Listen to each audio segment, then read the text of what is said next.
Alors, Magnifique. nous avons à nos côtés Geoffrey, qui Rebonsoir. est donc, voilà, rebonsoir, je le redis, le directeur du parc Babylone, C'est ça. situé à Saint-Pierre-du-Perret, qui commence à prendre un peu d'ampleur au-delà de la région, j'ai l'impression. Ouais, exactement. On est au-delà de l'Île-de-France maintenant. Oui, le Loiret et puis pas mal d'autres départements. Et mais c'est surtout l'Île-de-France, Paris Sud et puis même Paris Intramuros avec l'ensemble des centres de loisirs que nous recevons chaque année. Donc c'est vrai que en 13 ans d'existence, alors d'existence non, nous on a repris depuis 13 ans, c'est un parc qui existait déjà depuis une belle trentaine d'années, mais on l'a repris et on a recommencé à zéro et c'est vrai que maintenant, oui, on a une belle notoriété dans l'ensemble de l'Île-de-France et Paris Intramuros. Ouais. Ouais, à l'époque, quand il y a eu le rachat du parc, il y a eu la tempête de 99, Exactement. qui a tout ravagé. C'est ça, voilà. En fait, faut C'était pire qu'Aurore, hein, faut le dire. Ah oui, non, c'était... c'était pour l'avoir vécu, effectivement, bon, Théo. Ouais. Enfin, les jeunes là, ils l'ont pas vécu, mais non, Je c'était l'ai non, je l'ai pas impressionnant. Donc j'imagine que C'était grave. effectivement, dans les bois, parce Je l'ai qu'en vécu fait, dans ton C'était ventre. grave la parce que... particularité du parc, c'est quand même d'être boisé, quoi. C'est ça, mais en fait c'était tout pour nous faire, pour nous démoraliser et du coup de nous faire baisser les bras. Mais on a, c'est vrai qu'en famille, on a un trait de caractère, c'est la force dans le travail et on se laisse difficilement abattre par les obstacles. Et alors moi, je vous parle de ça, j'étais petit et j'avais 9 ans. Quand la tempête est tombée. Mais mon père venait d'acheter le terrain en 1997, hein, donc ça faisait à peine 2 ans. Ouais. Et donc je suis issu de grandes familles de forains du côté de ma mère et de mon père. Et à cette époque-là, en 1980, à l'époque où la tempête est tombée, donc on était aux alentours de novembre de mémoire. Je crois que c'était même en décembre. Novembre-décembre, Ouais, c'est ça. c'était en fin d'année, ouais. C'était l'hiver, puisque nous, on avait une fête foraine à Rennes, avec le grand toboggan, le slalom, qui est d'ailleurs une attraction sur le parc. Ouais. Et on montait ce manège-là sur la foire de Rennes. Et donc la tempête nous a réveillés, et avec mon père et ma mère, et l'ensemble de notre équipe à l'époque, on est monté sur le toboggan pour retenir les bâches, pour éviter que ça s'envole. C'était catastrophique. Et le parc n'existait pas encore, il n'était pas ouvert, on l'avait déjà acheté, mais il n'était pas ouvert au public. Et lorsqu'on a été constater les dégâts au parc, en revenant de la fête foraine de Rennes, c'était catastrophique. Il y avait tous les arbres par terre, il y avait toutes les structures qui restaient, il n'avait plus de tuiles, il n'y avait plus rien du tout. Et j'entends encore mon père m'en parler quand on est en train de dîner, puisque voilà, c'est des choses qui restent ancrées dans notre esprit. Bien sûr. Mon père a relevé ses manches et a acheté le matériel pour déblayer, un bulldozer, une pelleteuse. Et donc ma mère a entrepris les travaux pendant que mon père continuait à voyager partout en France. Oui, parce avec que son vous faisiez manège. encore, c'était des foires, C'est ça, exactement. Et du coup, ben voilà, on a déblayé, on a retiré les arbres, on a tout nettoyé pour continuer le projet. C'est pas cette tempête qui nous a arrêtés. Et donc on est content aujourd'hui d'avoir pu surmonter cette tempête, puisque bon bah là on vient de s'en faire une autre, la tempête Aurore. Ouais. Et de nouveau quelques arbres au sol. On a malheureusement un arbre qui est tombé sur un manège que Théo adore. Ouais, je suis un grand habitué maintenant. Hein. Voilà. Il n'y a pas un jour où je suis pas cité au Big Apple. C'est ça. Donc le Big Apple, c'est pour raconter un petit peu. Le manège, c'est un petit coaster familial où tout le monde peut monter, les enfants, les adultes. Et malheureusement, un gros arbre est tombé dessus. Voilà, donc j'ai été appelé le matin très tôt, c'était jeudi matin vers 7h du matin par mon père, en me disant là, si on veut avoir une chance d'ouvrir samedi, il faut que tu rappelles toute l'équipe pour venir travailler jeudi et vendredi. Sortir les tronçonneuses, sortir les souffleuses, sortir les débroussailleuses et de l'huile de coude et tout ramasser, tout déblayer les routes, tronçonner les arbres qui sont tombés. Ouais, sécuriser justement C'est la ça. zone endommagée en fait aussi. Exactement, tout à fait. Ouais. Donc l'arbre est tombé, malheureusement le manège il est HS jusqu'à mon avis jusqu'à l'année prochaine, Oui. puisque là il faut faire passer un expert. Ensuite il faut recommander les pièces qui sont défectueuses, il faut démonter ce qui est cassé, remonter. Assurer la sécurité par le biais des techniciens italiens, refaire passer un bureau d'études. Donc il y a quand même différentes étapes à faire avant de pouvoir réouvrir l'attraction en toute sécurité. Donc malheureusement... Ouais, parce que c'est un manège, quoi, c'est pas n'importe quoi. Enfin, Oui, voilà, c'est ça. il y a toute une sécurité derrière. Bien sûr. C'est ça, c'est un mécano géant, sauf qu'on positionne quand même des êtres humains à l'intérieur de la nacelle. Oui, donc, C'est ça, à tout moment. donc il faut quand même être vigilant. On a ce savoir-faire, mais on veut pas aller trop vite. Donc voilà, on le laisse fermer, on le réouvrira qu'en 2022. Oui, donc du travail pour cet hiver, sachant Voilà. que le parc, de toute façon, n'est pas ouvert au public pendant l'hiver, mais il tourne, puisqu'il y a quand même du monde qui entretient. Il y a Exactement. toujours les petites Tout mains à à fait. l'intérieur Bien sûr. qui... Exactement, on est 6 CDI sur le parc, bientôt 8, puisque j'ai la chance d'avoir rencontré 2 collaborateurs qui ont fait leurs preuves et qui travaillent même très très bien. Je peux les citer, hein. Le premier s'appelle Flavien, qui est notre chargé de communication au parc, qui n'a pas encore signé son CDI et donc il va le je signer. pensais. Pas encore, non. Il va le signer, donc oui, on est un peu dur quand même sur... on prend le temps de bien faire les choses. Voilà, sur la signature des CDI, on analyse beaucoup les personnes puisque, encore une fois, le parc, c'est plus qu'une simple histoire entrepreneuriale, hein, c'est l'histoire d'une vie. On consacre toute notre vie dans cette activité. Donc, c'est sûr que les collaborateurs qui décident de faire carrière avec nous, on les sélectionne scrupuleusement. Et donc, encore une fois, Flavien est extraordinaire, il fait un travail remarquable. Vanessa, qui signera son CDI également en février, a fait un travail remarquable cet été puisque c'est la chef des opérateurs, donc c'est un peu ta responsable, Théo aussi. Il n'arrête pas de m'en parler. C'est vrai. Oui. Vas-y, mais encore mieux au Big Apple. Non, mais il m'en parle souvent, mais en bon terme. Enfin, voilà. Bah, J'ai l'impression que c'est vraiment quelqu'un de dynamique et Tout à fait. qui s'entend avec toute l'équipe et qui... Tout à fait, Faire tout à un fait. bon J'ai travail. rencontré Vanessa au début de la saison 2021. Elle a déposé sa candidature au parc justement pour prendre la responsabilité de l'ensemble des opérateurs, donc formation à la sécurité, gestion des plannings et puis recrutement des futurs opérateurs. Et c'est vrai qu'elle a fait un travail remarquable puisqu'en plus de ça, elle est polyvalente. Et dans notre métier, il faut être polyvalent. Ouais. Quand le parc est fermé, encore une fois, on est en bleu de travail et donc on travaille sur le site pour entretenir les espaces verts, entretenir les attractions, construire les nouveautés, les bâtiments. Donc il y a beaucoup de cordes à son arc qu'on doit posséder pour travailler avec nous, hein, tout simplement. Quand t'as Babylone, t'es pas juste opérateur, t'es pas juste chargé de com, t'es pas juste directeur, tu fais tout. Voilà, c'est ça, exactement. Voilà, il faut savoir un peu tout gérer. Il y a de la plomberie, il y a de la maçonnerie, il y a de la relation client, il y a pareil l'entretien technique, donc le graissage des attractions. Donc je suis conscient que tout le monde ne possède pas toutes les compétences. Néanmoins, il faut être capable d'être curieux et à partir du moment où on est curieux, et bien après on fait des formations et puis on y arrive. Bah, c'est ça. On Voilà. apprend quand on est passionné. Enfin, j'ai l'impression en tout cas que Tout à fait. c'est des passionnés qui travaillent avec Oui. toi. Oui, Ouais. tout à fait. Ouais. L'ensemble des personnes qui sont au parc et qui travaillent avec moi, je pense que finalement, ils ont été un peu piqués par l'histoire. Et moi, j'en suis ravi de les voir travailler. C'est d'ailleurs mon énergie le matin quand je me réveille. C'est de voir mon équipe justement œuvrer pour la cause du parc. Parce qu'ils le font avec cœur, ils le font avec passion. Et voilà, c'est pas du travail répétitif, ils réfléchissent. Et puis le soir, on a tendance à toujours faire un petit point, un petit compte-rendu de ce qu'on a fait pour améliorer le lendemain les choses ou voilà, trouver des bonnes idées. Encore une fois, l'objectif, c'est vraiment de satisfaire la clientèle, donc c'est offrir du plaisir aux gens et c'est intéressant que tout le monde réfléchisse dans ce sens-là. C'est ça. Puis toutes les bonnes idées sont bonnes à prendre, j'imagine. Exactement, Hein. tout à fait. C'est une belle histoire, Babylone. Hein. Ouais. C'est familial et même c'est beau. Ouais, ben toi Théo, C'est tu quelque travailles chose. au parc depuis un petit moment maintenant. Là, c'est la Ouais. fin de la 2e année. Hein. Ouais, exactement. C'est vrai que quand je suis arrivé l'année dernière, c'était un peu un rêve de gamin, quoi. Tu Alors, sais, quand t'es gamin, tu rêves de bosser à Disney ou quoi. Bon, là, c'est pas Disney, Non, c'est c'est pas encore mieux. Disney. Mais c'est limite mieux parce que c'est plus petit, tu vois, ça. c'est plus familial. C'est ce que Exactement. j'allais dire. C'est plus bienveillant, j'imagine. Puis aussi, le Exactement. cadre en pleine forêt. Voilà, Oui. c'est ça. Ouais. C'est vrai qu'on est une petite famille. Hein. Bon, petite, on finit par être quand même. Alors, le chiffre me surprend à chaque fois. On est 85 quand même cette année à En travailler pleine au saison. parc. En pleine saison. Ouais. Donc, on n'est pas 85 dans une journée, c'est sûr. Oui. Mais il faut un minimum de 40 personnes pour ouvrir. Et donc, il y a des rotations entre les équipes. Et ben, au final, sur le registre du personnel, on a enregistré 85 personnes jusqu'à aujourd'hui. Voilà. Bah, Donc, c'est bien aussi pour ouais, c'est très, l'économie très bien, ouais. du secteur aussi. Ça fait travailler C'est les ça. gens, les jeunes. Exactement. Parce que c'est là, ça. tu cherches encore des saisonniers là, pour finir la saison ou pas? Alors, plus maintenant, on a retrouvé des saisonniers la semaine dernière, où il y a 15 jours, où on a mis en en œuvre une grosse phase de recrutement. On a recruté 15 personnes justement pour pouvoir faire les vacances de Halloween. Oui.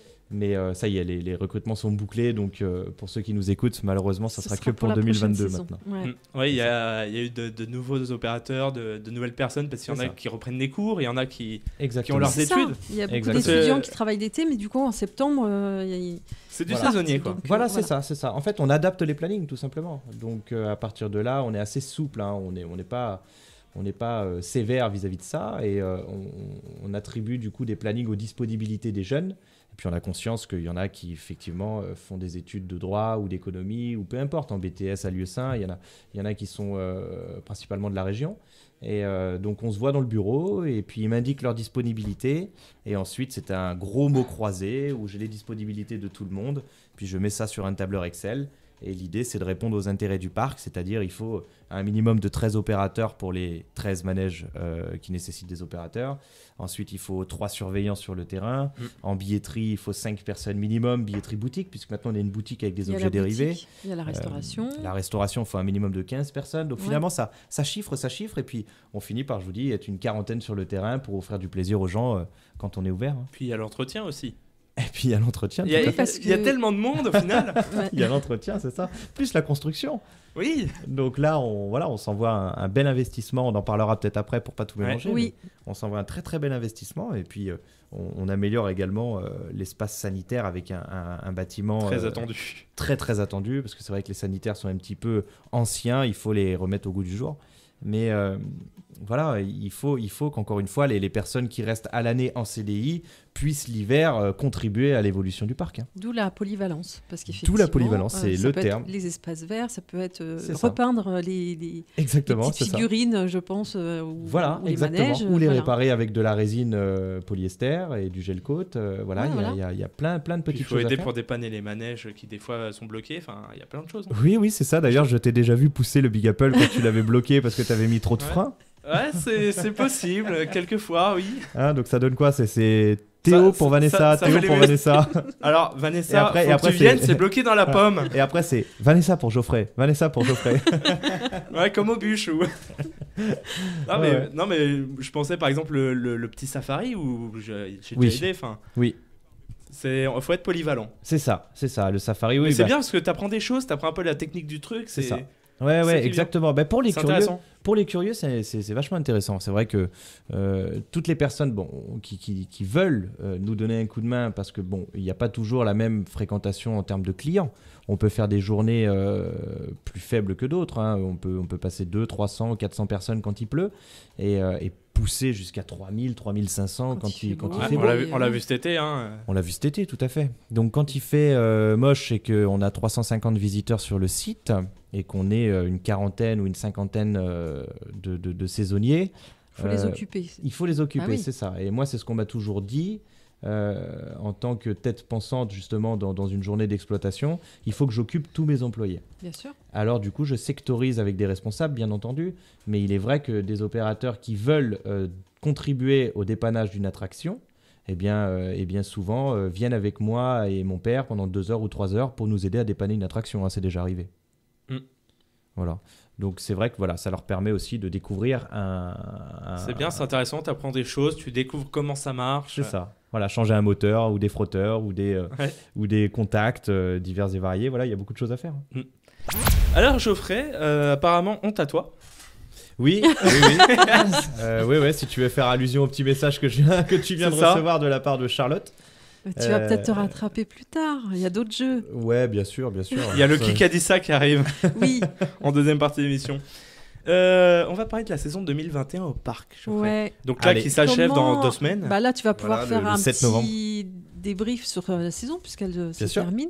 Bien sûr. Est-ce que après cette Cette période période compliquée. difficile, est-ce que les gens sont revenus? Est-ce qu'ils ont eu plaisir à revenir, à voir le parc? Alors on a constaté des comportements complètement différents de ce qu'on avait connu auparavant. Donc en fait, c'est très difficile d'anticiper la fréquentation au quotidien. Indéniablement, on dépend de la météo, ça c'est sûr. Donc quand Ouais. il pleut, Ça, on oui. sait qu'on n'aura pas grand monde. Mais la période sanitaire actuelle a fait que les clients, on avait plusieurs écoles, principalement 2 groupes de comportements. Les premiers, on va dire, qui étaient dans une optique un peu plus de rébellion, c'est-à-dire qu'ils voulaient absolument ne pas entendre parler du vaccin et puis du problème finalement, hein, du virus. Donc voilà, et donc c'était des clients fidèles et puis aujourd'hui, bon, on les remercie parce que si le parc se tient bien aujourd'hui, c'est grâce quand même aux clients qui sont venus cette année. Mais on n'a pas cartonné. C'est pas une année où on a cartonné. D'ailleurs, les confrères qui possèdent des parcs en France m'ont dit la même chose. Hein. C'est vraiment pas l'année où on a cartonné. Et tout le monde a restreint un peu les investissements.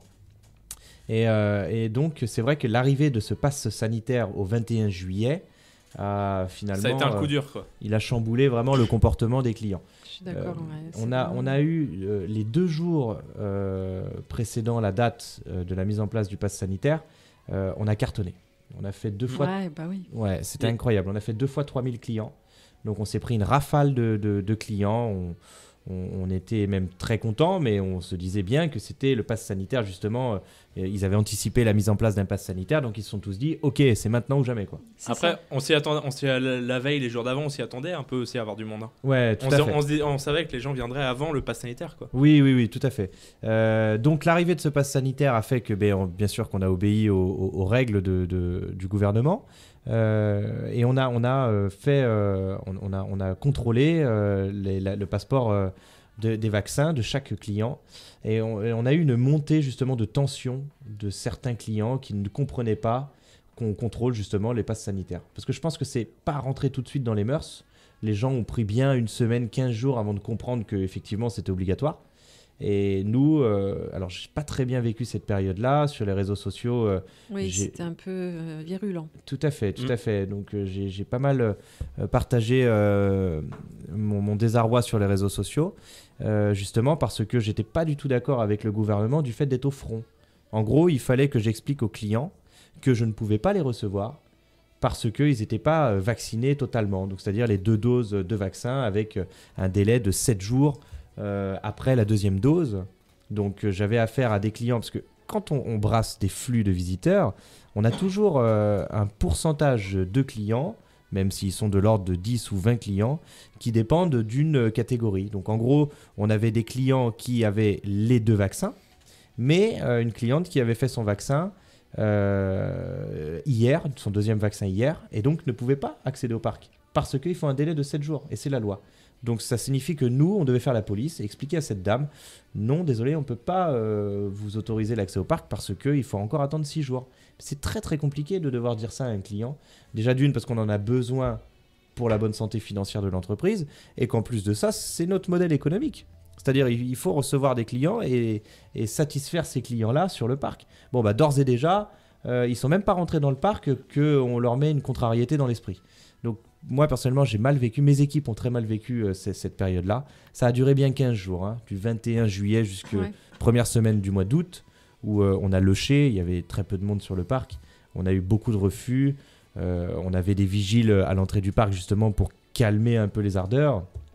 Et certains clients ont été jusqu'à nous insulter de macronistes ou de collabos ou des petites choses comme ça. Donc voilà, il faut tenir quand même l'ensemble de ces équipes moralement, les soutenir.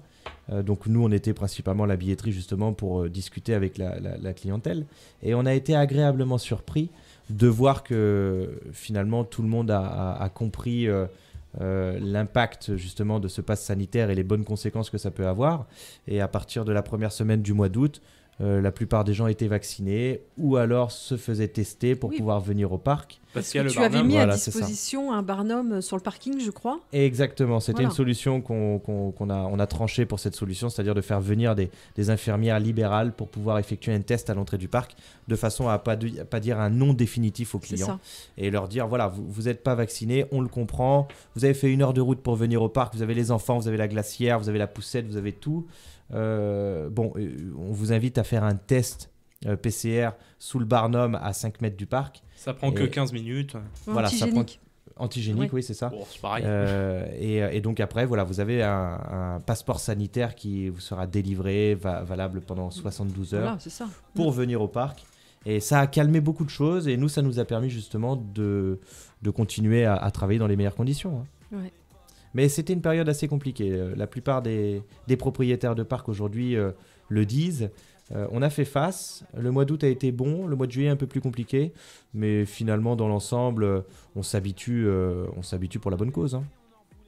Donc plutôt, malgré ce passeport sanitaire, plutôt quand même positif. Les gens avaient plaisir à revenir quand même. Ils avaient plaisir à revenir. Les fidèles, il y a des gens fidèles maintenant qui viennent d'année en année pour découvrir un peu les nouveautés. Et on a plaisir de les recevoir sur le parc. Et bien sûr, ils font l'effort pour pouvoir profiter des activités et puis nous rencontrer sur le site. Hein. Donc ça fait chaud au cœur. Et encore une fois, c'est un petit peu notre moteur finalement de revoir ces personnes fidèles qui nous suivent sur les réseaux sociaux, qui nous envoient des messages de soutien et qui font découvrir le parc aux amis, aux voisins, à la famille. Ouais. C'est le bouche-à-oreille positif et je pense que c'est la meilleure publicité. Donc c'était un plaisir de les recevoir encore une fois cette année au parc malgré la difficulté. L'année dernière a été également difficile. Compliqué Donc, aussi. Ça fait 2 ans finalement que on se bat contre ce virus.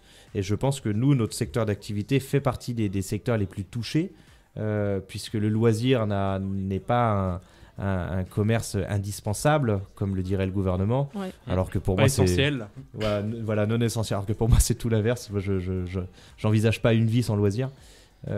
Mais bon, on peut pas être d'accord avec tout le monde, surtout avec les chefs. Hein, donc quand les chefs y parlent, souvent on se tait. Et c'est un petit peu ça mon désarroi que j'ai eu cette année. J'ai vraiment détesté être au front à expliquer à des clients des choses dont j'étais pas forcément d'accord, quoi.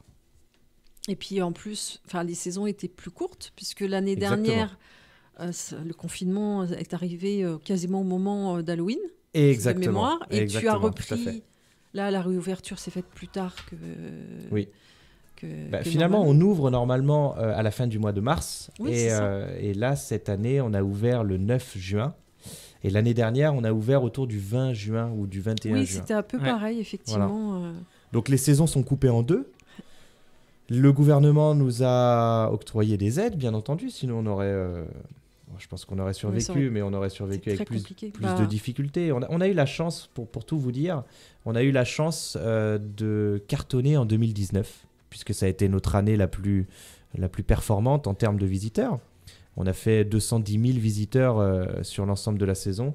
Et donc, la trésorerie de 2019 nous a permis de tenir tout l'hiver, de travailler dans les bonnes conditions, d'investir, d'entretenir et de réparer ce qui est cassé et de proposer un parc encore plus joyeux pour l'année suivante. Et justement, de continuer surtout à faire travailler notre équipe en CDI, puisque ça, c'était important pour nous. Encore une fois, on est une petite famille sur le parc. C'est important qu'on travaille tous ensemble et qu'on lutte contre ce virus. Et c'était le chômage partiel n'est pas une solution qu'on a pris. On a préféré travailler ensemble, déjà d'une pour la bonne santé mentale et aussi pour continuer à proposer des belles activités pour les clients pour l'année suivante. Et voilà, 2020 s'est passé de cette façon-là. 2021, on va dire que ça a été un peu similaire à 2020. Au mois d'août, on a très très bien travaillé. On enregistre un peu plus de 100 000 visiteurs sur 2021. Donc voilà, donc maintenant on arrive sur la période de Halloween avec un très très bel événement. Je pense qu'on va en parler un peu après. Ouais. Et on ferme le 7 novembre pour la saison 2021 et on prépare d'ores et déjà un des plus gros investissements du parc Babyland. On en parlera aussi. Hein. Pour 2022. Il faut en parler. Il faut en parler. Il faut en parler, exactement. Geoffrey, il y a un événement qui arrive là au parc que tu fais maintenant tous les ans. Exactement. Qui a bien marché l'année dernière, je crois. Il y a eu des très bons retours. Il y a eu des très bons retours, malgré qu'on a été obligé de décaler avec le confinement.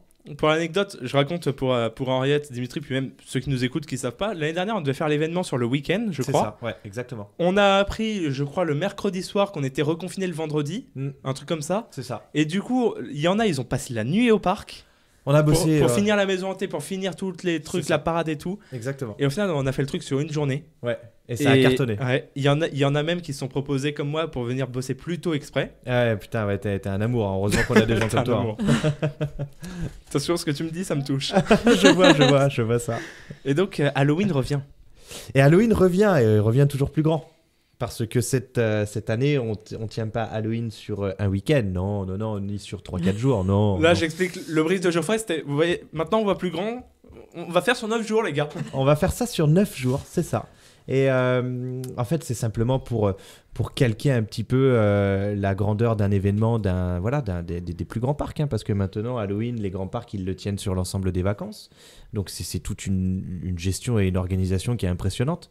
Et cette année, justement, j'ai un peu de challenger mes équipes. Où je leur ai dit, ça serait pas mal que maintenant, Babyland est ancré dans les grands parcs, hein, dans les parcs à taille moyenne.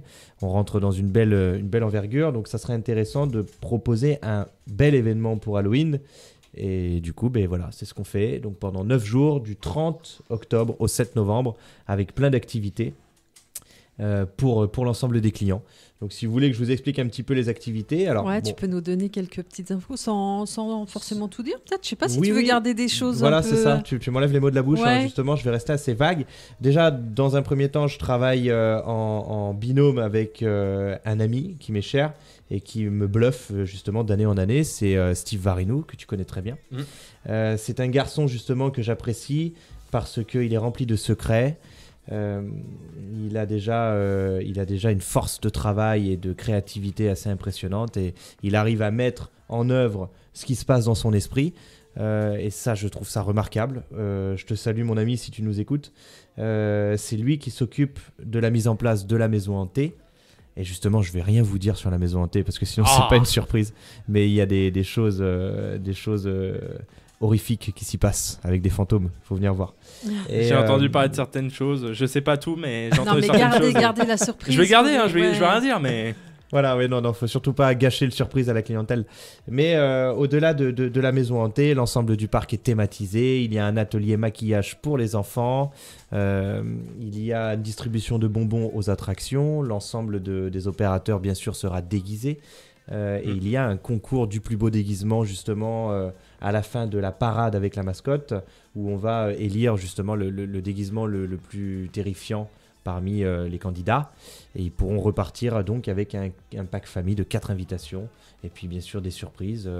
Donc il y a beaucoup d'animations pendant cette période-là.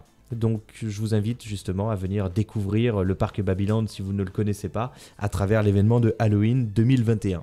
Bon, déjà, si vous connaissez pas Babyland, c'est une honte. Faut le dire. faut dire les choses telles que non, c'est pas une honte parce qu'ils vont. Non, faut y aller. Mais il faut le découvrir. Voilà, il faut le découvrir. Il faut le découvrir. C'est un beau parc. On le dit beaucoup parce que voilà, c'est Babyland, parce que c'est nos amis, c'est nos partenaires. Vous entendez la pub, maintenant allez-y, c'est bon. C'est ça, exactement. Ou alors découvrez au moins l'événement de l'année dernière à travers les vidéos sur la chaîne YouTube du parc ou sur le site internet. Hein. Vous pouvez aussi au www.parcbabyland.fr. Et dites-vous que ce sera encore mieux cette année. Et alors, je crois que pour décorer, j'ai entendu des petites choses. Donc, il y a des citrouilles, bien sûr, dans le parc. Halloween sans et citrouille. Qu'est-ce qui va se passer avec ces citrouilles à la fermeture du parc? Il n'y a pas quelque chose de prévu? Eh bien, justement, les citrouilles, je pense qu'on va rester, dans le traditionnel, j'ai envie de dire, mais je sais pas ce que tu as entendu. Hein. Je sais pas ce que tu as entendu. C'était pas pour les animaux. Alors voilà, en fait, il y a trois choses possibles. On a œuvré avec la cueillette de Torfou. Oui. Pour les récupérer, ces citrouilles. Donc j'ai été avec Flavien, notre chargé de com du parc, pour les récupérer. Et donc ça a été assez marrant parce que moi je pensais qu'on allait juste les charger ou bien que quelqu'un allait nous les charger. Non, pas du tout. On est arrivé là-bas à la cueillette et il a fallu les cueillir, c'est ça. C'est ça, tu vas dans une cueillette, c'est pour cueillir. C'est le principe, ouais. Mais moi je m'y attendais pas du tout. Normalement. Donc on a pris 150 citrouilles avec une brouette et mon ami Flavien. Ah, je peux te dire qu'il m'a regardé à un moment donné, il m'a dit « Mais dans quel bourbier tu m'emmènes, Geoffrey, encore là ?» Il m'a fait rire. Et donc, on s'est retrouvés avec des brouettes à ramasser nos citrouilles. On a fait des stories d'ailleurs pour partager cette aventure avec les autres. Et donc, on a chargé les 150 citrouilles dans 2 camions, on les a ramenés au parc. Et donc, la cueillette de Torfou, ils sont très très gentils, nous ont conseillé de justement les casser et les mettre dans la forêt pour les animaux sauvages, pour éviter de les gâcher. Donc ça, c'est une première solution. La deuxième, c'est de les offrir à la clientèle du dernier jour, donc du 7 novembre, du dimanche 7 novembre. pour que les clients puissent ramener les citrouilles. Donc elles sont comestibles alors. Elles sont comestibles, tout à fait. Ouais, après tu peux en faire de la soupe, tu peux. Voilà. J'en réserve une.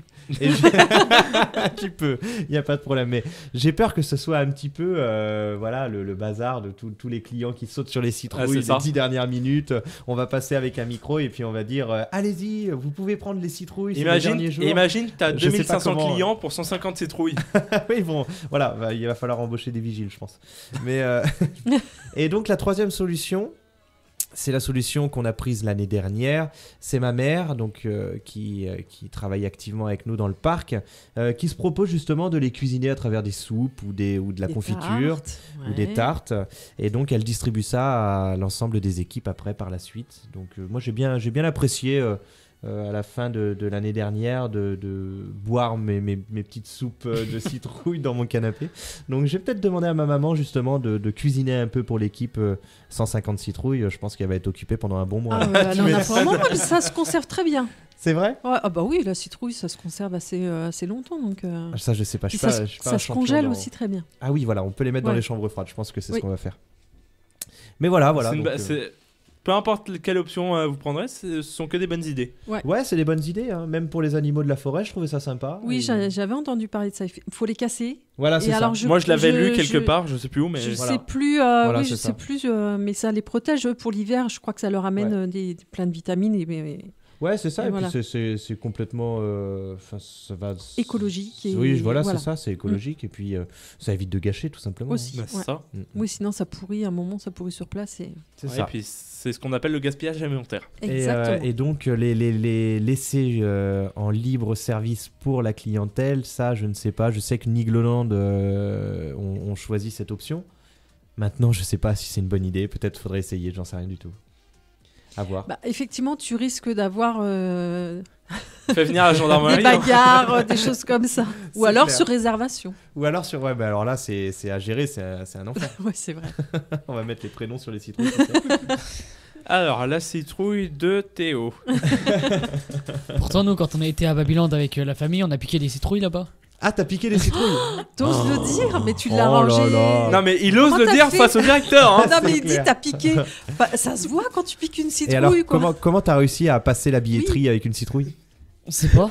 En fait, je l'ai caché sous mon t-shirt, j'ai fait genre que j'étais enceinte. Eh bah, bien joué. Bon, je suis enceinte de 9 mois, les gars. Parce que mon grand-père, il est en fauteuil roulant aussi, donc je pense. Il l'a planqué tu sais, il l'a planqué en dessous. Ok, mais tu fais bien de me le dire, comme ça je vais renforcer la sécurité à la billetterie pour éviter de se faire tirer. Je vais embaucher 10 vigiles. C'est ça, exactement. T'as pas peur, toi hein? Non. Ouais, pourtant on est vigilant, hein, voler une citrouille. Pas assez. Ouais, visiblement, pas assez. Ouais, il a dû le cacher, à mon avis, sur son fauteuil, peut-être, et passer discrètement. Hop là, ni vu ni connu. C'est ça.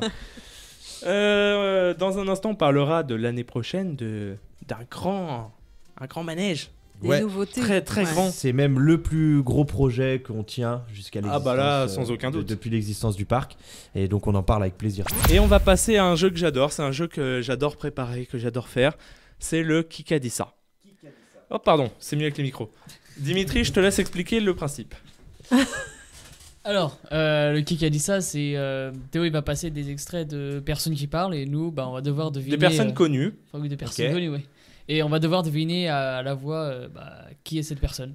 Voilà, c'est des extraits d'interview. Pour voir si tu as bien compris le principe, le premier est très simple. Qui a dit ça ? J'ai toujours voulu acheter un peu d'impatience de façon à continuer dans le loisir et surtout à recevoir des familles, des papas, des mamans, des parents. C'est pas celle-là. C'est un tueur. Alors, d'un pas nonchalant. Pour l'anecdote, ce passage. Oui, je sais. C'est Téléson. Il y a 11 ans. Il y a 11 ans. À l'époque, il y avait que les petits manèges, ça venait de rouvrir. Ouais. Si, il y avait le coq aussi. Le coq gonflable, oui, qui est un grand classique. Il n'y avait pas le dino à la place, c'était une chenille ou je sais pas quoi là. C'était une chenille gonflable, c'est ça. Et il y avait que les petits manèges sans opérateur, il n'y avait pas d'opérateur. Ouais, c'est ça. C'est comme ça qu'on a démarré. Hein. On a démarré avec des manèges assez simples, sans opérateur. Et justement, je voulais voir s'il allait reconnaître à quel moment j'ai pris l'interview. Et t'as retrouvé Téléson. Oui, c'est ça, Téléson, exactement. Ouais. C'est la première interview de mon père. À l'époque, c'était Pierre de Russe, le maire.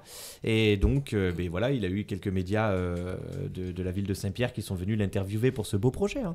Bon, on ne pensait vraiment pas à ce moment-là en arriver à cette belle structure qu'est le parc aujourd'hui. Hein. À cette époque-là, je me souviens, en 2008, moi, je passais mon bac. Et mon père, justement, a démarré le projet avec quelques employés et ma mère qui était justement là en direction dans le parc. Hein, donc, moi, je ne travaillais pas activement comme aujourd'hui dans ce parc encore. T'étais jeune. J'étais jeune, ouais, je passais mon bac. Mais alors, franchement, quand j'ai préparé, je fais toujours ça quand on a un invité. J'essaye de prendre un moment son interview. Au début, je voulais prendre une interview de toi. Puis je me suis dit, je vais prendre son père. J'ai failli mettre le « Quelle corde je n'ai pas à mon arc ». Cette phrase, elle est mythique. Elle est géniale. D'ailleurs, c'était ActuMag qui nous a interviewé sur la Grande Roue cette année. Et mon père a tué le game. À l'époque, je savais pas faire ça, Maintenant, je sais faire du ciment, je sais faire ci. Ouais. Quelle corde n'ai-je pas à mon arc ? Quelle corde n'ai-je pas à mon arc ? Et tu sens que Geoffrey à côté, il a son masque, mais tu sens qu'il a envie de rigoler derrière. Ah ouais, franchement. Mais même le journaliste. J'ai revu les images aujourd'hui. Ah ouais, c'est une interview qui restera dans les annales. Geoffrey, oui. 2022. Oh là là. J'ai cru entendre parler d'un manège. Très beau manège. Et sur le thème des dinosaures. Fil à retordre. Vraiment, il nous donne du fil à retordre celui-là. Mais on tient ce projet avec notre cœur. Et justement, on sort complètement de notre zone de confort. Tu veux en savoir plus ? Ah oui, c'est ton moment. Ok, il faut que tu nous vendes l'année prochaine, non ? Ah bah je vais te la vendre, mais je vais te la vendre dans la plus simple façon possible, c'est-à-dire ce qu'on a vraiment vécu et la sélection, la décision qu'on a prise sur ce type d'investissement. Donc pour tout vous dire, c'est une grande tour de 40 mètres. Qui est une swing tower. En fait, finalement, c'est un gros voltigeur qui monte à 40 mètres de haut avec un beau drapeau. Et on l'a entièrement thématisé sur l'univers des dinosaures. C'est un projet que nous avons vu en Autriche dans un parc qui s'appelle Phantasiana. On voyage pas mal l'hiver quand le parc est fermé pour justement sélectionner nos futurs investissements. Et donc, on a rencontré ce projet, ce manège qui existe dans le parc de Phantasiana, entièrement thématisé sur le monde des dinosaures. Et on a été complètement séduit avec mon père. On a justement rencontré le patron du parc pour en savoir un peu plus sur ce manège-là. Et c'est vrai que c'est un manège phare dans le parc puisque les dinosaures, c'est à la mode, c'est intemporel. Oui. Tout le monde a connu et est curieux de cette période de préhistorique et du monde des dinosaures. Et donc, on s'est dit, dans le parc, on n'a pas encore de manège thématisé sur ce monde-là. Pourquoi pas insérer un manège à sensation, justement, autour du monde des dinosaures. Alors, on a été séduit tout de suite et on s'est dit, bon, comment on fait ? On a contacté nos constructeurs d'attractions, donc principalement le groupe SBF Visa Group qui est en Italie, et on leur a demandé si justement ils fabriquaient cette tour-là, donc cette swing tower de 40 mètres. Et ils nous ont dit, effectivement, ils l'ont au catalogue, mais il faut adapter quelques petites choses dessus pour rendre le projet identique à ce qu'on a vu en Autriche. Et donc ils ont été d'accord pour nous la construire. Donc on parle d'un projet qui est autour de 460 000 € pour l'attraction. Mais on parle pas du tout, oui, c'est un très gros budget. Encore une fois, c'est le plus gros projet que le parc Babyland tient jusqu'à aujourd'hui. Juste avant, c'était la Grande Roue. Grande Roue qui est un monstre, hein. Maintenant ça fait 25 mètres de haut, un demi-million d'euros justement pour la financer. On s'est appuyé sur la fréquentation toujours en pleine évolution, et on s'est dit qu'une Grande Roue allait être un phare dans le parc, et puis on s'est pas raté. Maintenant elle existe depuis 2016 de mémoire, ou 2015, et c'est vrai que c'est un phare. Et pour en revenir à la tour, ce projet-là sort un petit peu de nos habitudes, puisque c'est le tout premier manège entièrement thématisé. Auparavant, on avait tendance, justement par problématique de trésorerie, d'acheter une attraction et de la monter assez simplement dans le parc. C'est-à-dire on mettait un minimum de décoration, on mettait le génie civil qu'il fallait pour assurer la sécurité de l'attraction, et ensuite on l'ouvrait à la clientèle. Là, la réflexion est tout autre, puisque on n'ouvrira pas l'attraction tant que l'univers décoratif ne sera pas ouvert en même temps, construit en même temps que la tour. En fait, finalement, c'est deux chantiers distincts. On a déjà commencé ce chantier, et donc pour vous en parler un peu plus, on a un bâtiment de 100 mètres carrés dans lequel on va faire passer la clientèle. La file d'attente va passer donc dans le bâtiment et on va scénariser une histoire d'un professeur un peu cinglé qui rate son expérience. Oh zut. Et finalement, c'est à cause de lui qu'il y a plein de dinosaures dans la zone. Et donc ça va être scénarisé par un comédien sur un écran géant avec bien sûr plein de dinosaures dans la salle. Et donc les clients, quand ils auront terminé ce spectacle-là, pourront rentrer dans l'enceinte de l'attraction pour faire l'attraction. Ah, c'est deux attractions en une en fait. Voilà, c'est ça. C'est-à-dire qu'en fait, on va occuper la clientèle pendant la file d'attente. Ouais. Donc ça, c'est très intéressant quand on a des files d'attente d'une demi-heure, 3/4 d'heure. Pour les plus longues au parc, c'est parfois 1 heure ou 1 heure et demie à la rivière canadienne, quand il y a beaucoup de monde et qu'il fait chaud. La fameuse rivière canadienne. Et donc, c'est intéressant justement d'occuper la clientèle quand ils sont en train de patienter. Donc, c'est là où l'investissement a tout son sens, puisqu'on a des journées où, encore une fois, on fait 2 ou 3 000 visiteurs. Et il faut que l'expérience visiteur soit toujours au top. Et ça commence par occuper les gens dans une file d'attente. Et donc, on a également travaillé avec une entreprise de sonorisation pour équiper l'ensemble de la file d'attente et l'attraction, derrière les sièges pour être plus précis, de façon à pouvoir faire passer une bande-son qui est une identité sonore de l'attraction. Donc, c'est-à-dire c'est une bande-son que nous avons fait par une entreprise allemande qui s'appelle EMA Score, qui fait d'ailleurs des bandes son pour des grands 8, des plus grands parcs, etc. Donc ils sont spécialistes dans ce domaine. Et donc ils nous ont créé la bande son de l'attraction. Et il y a des synthés, plus le grand 8, plus la nacelle monte en hauteur, plus les synthés vont aller dans les aigus. Et donc on va accompagner le visiteur dans un véritable univers comme Jurassic Park jusqu'à 40 mètres de haut. Ça va être vraiment fantastique. Déjà la grande roue, du coup, on voit tout. Déjà la grande roue, à 25 mètres, on voit déjà beaucoup de choses. Donc à 40 mètres, ça va déjà rien que la tour à 17, je crois. 17 mètres la tour à 17 mètres, tu vois déjà pas mal. C'est ça. Je l'ai fait. Après, je l'ai fait une fois, j'ai fermé les yeux, c'est vrai. Bon. je me suis toujours dit que je la ferais jamais, et je l'ai quand même faite. Non, puis je pense que c'est pas mal parce que les clients qui connaissent le parc ont envie d'avoir des manèges à sensations, et notamment les enfants, parce que les enfants ont grandi. Donc les enfants qui connaissent le parc depuis 5-6 ans, aujourd'hui n'ont pas le même âge, donc ils veulent découvrir des attractions plus sensationnelles, et c'est une façon de fidéliser la clientèle. Pour toute la famille, du coup. Exactement. Ouais. Et donc, on raconte même, pour pousser un petit peu l'histoire, il va y avoir, du coup, le manège s'appelle le Pteranodon, donc en connotation avec le dinosaure qui vole, de type ptérodactyle. Je ne sais pas si vous connaissez. Celui qui a des ailes, là, comme ça. Du coup, j'ai vu une image du Pteranodon.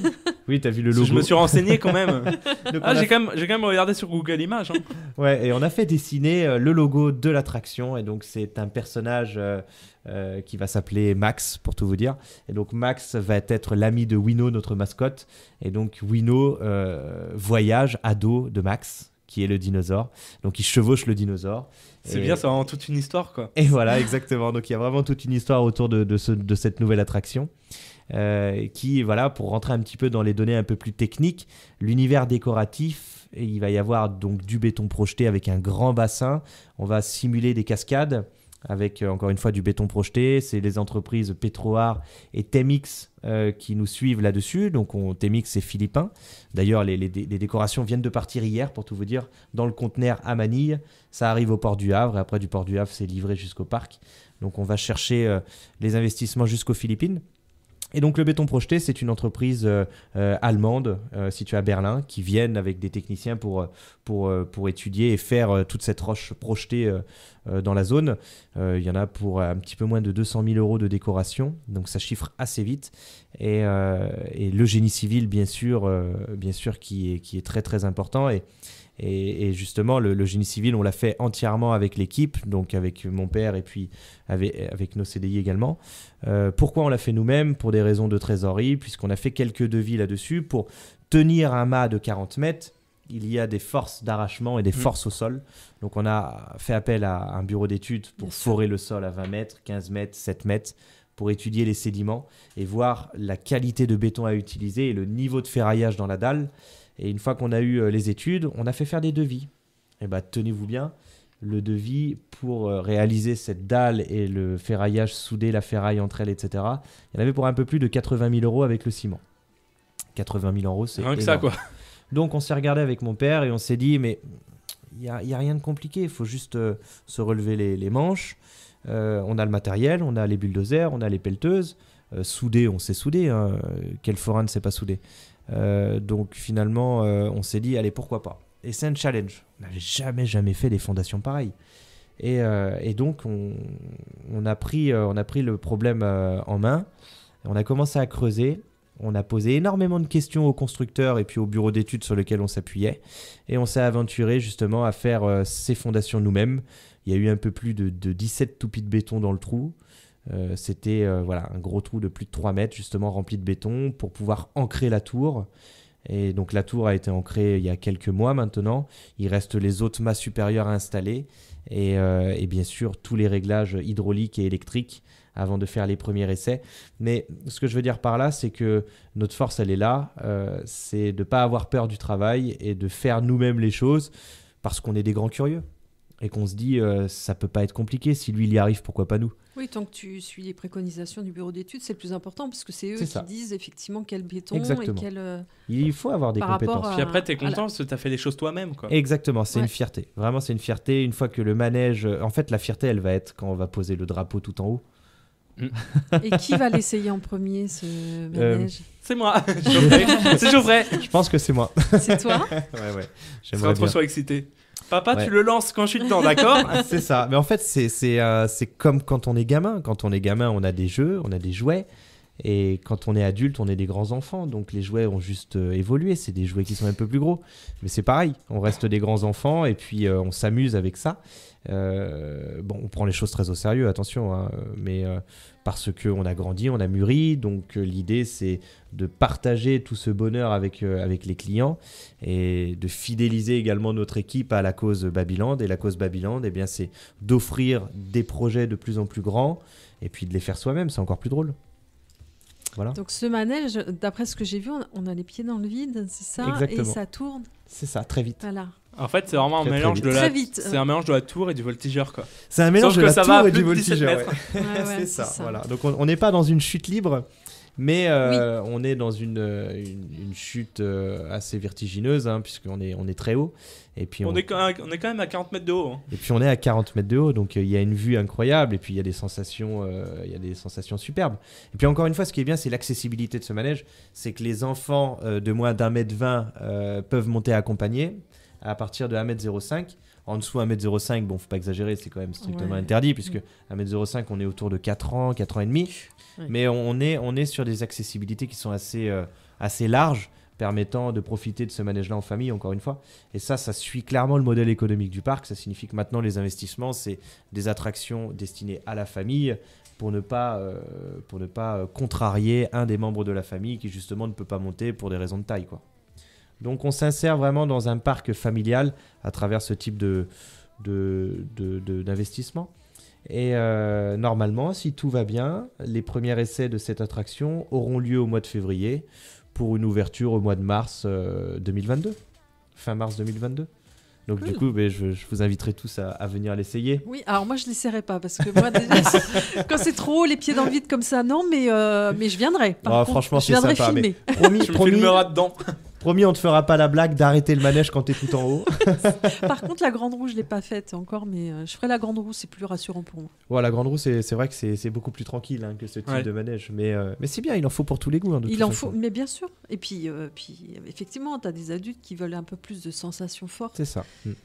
Surtout ça des permet adolescents. De le faire avec leurs enfants. Surtout des adolescents qui aujourd'hui veulent tester des manèges à sensations. Hein. Donc le problème serait de ne pas répondre à cette demande qui est quand même très importante. Même les grands enfants, j'entends par là 14 ans, 13 ans, les pré-ados, viennent dans les parcs d'attractions pour être à la recherche de sensations. Aujourd'hui, je n'ai pas la prétention de dire que Babyland offre des grosses sensations aux adolescents, mais on tend justement à pouvoir répondre à cette demande-là. Il faut nous laisser encore quelques années, puisque on a encore un projet qui certainement verra le jour, je dirais peut-être en 2023 ou 2024, c'est ce fameux train de la mine, où là on proposerait le premier coaster entièrement thématisé, et là on est clairement sur un public de jeunes adolescents. Donc à terme, bien sûr qu'on pourra offrir ce type de sensations aux jeunes.